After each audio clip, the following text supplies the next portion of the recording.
He didn't give one. He's just Michael. And that was Michael, guy. It was awesome. It was hilarious. I love the joke about the dick in the butt, Michael. That was funny. He was funny. So now we got Kelly McFarland up next. David Gooch coming up to the stage right now.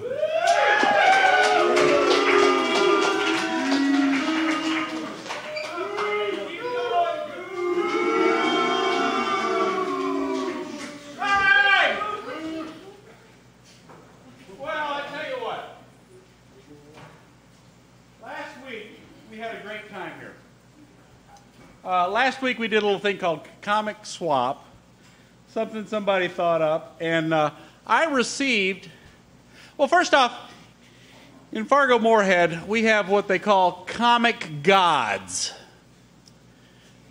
Just like in Christianity, there's the Father, Son, and Holy Ghost. Here in Fargo-Moorhead, we've got the creator of Red Raven Comedy, Will, who after his quest to start this changed his name from Henning to Spotted Bear, just like in the Greek mythology, the gods would always change their names when they do things. And then the son, well, the son never wants to work as hard as his parents did. So I'm talking about JD is the sun god. He's kind of shaped like the sun, if you think about it. The sun god of Fargo comedy. And then the ghost is the man with the beard, Adam Quinnell. So we have this trinity of gods of Fargo comedy, and last week at this comic swap, I received what I thought to be the best introduction anyone could have ever gotten from the stage by the Holy Ghost of Fargo comedy, Adam Quinnell. So here, we're going to try this. I'm going to play it for you just so you can understand what's going on here. Okay, let's see if this is going to work.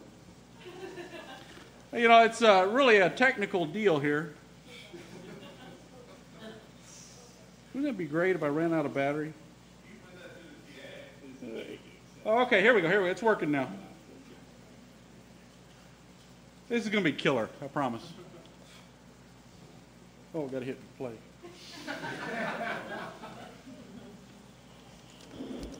All right.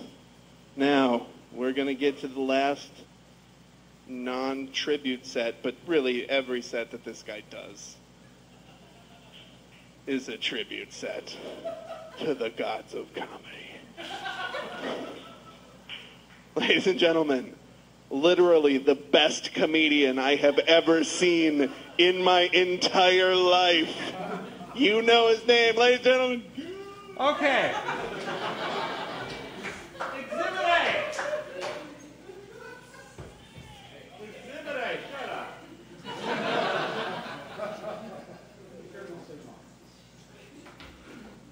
So we heard there in my introduction the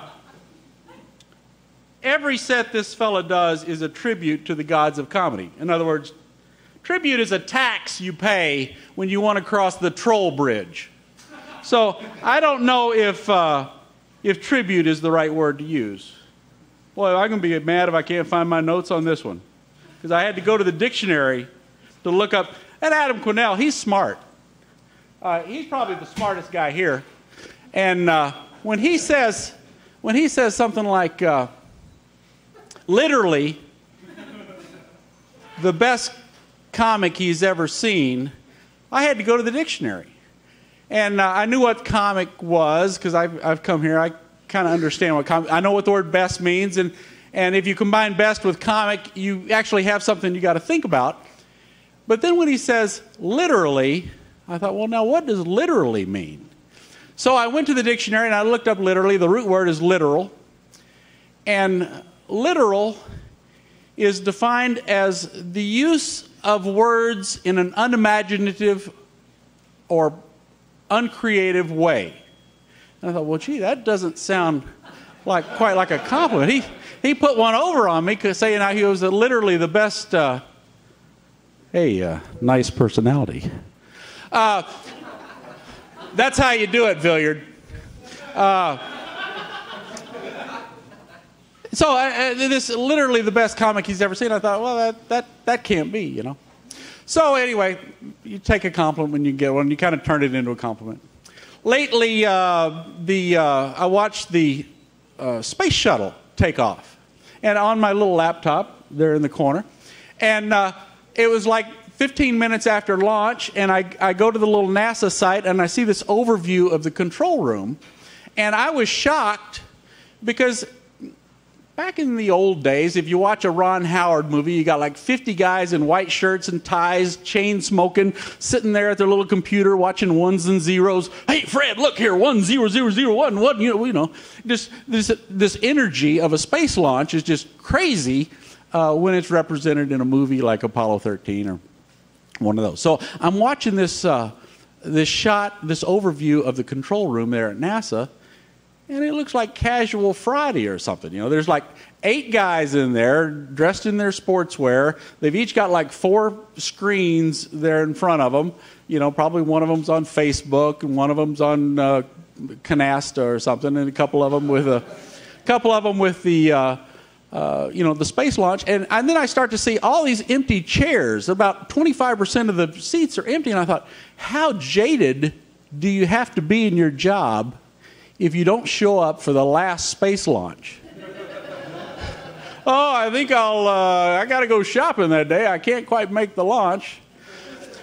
And that got me thinking about this last month when the world was going to end in May.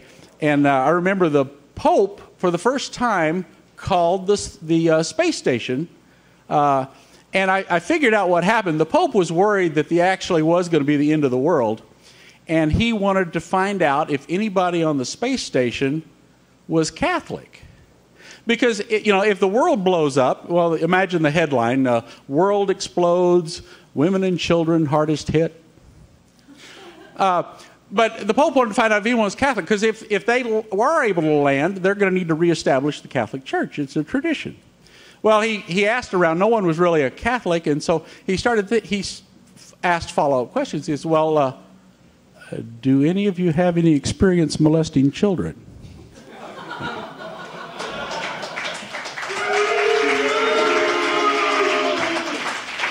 David Gooch. All right, Jason Jacobson, you're on deck. Coming up next from Grand Forks. It's the first time I'm hearing him. Kelly McFarland, come on up.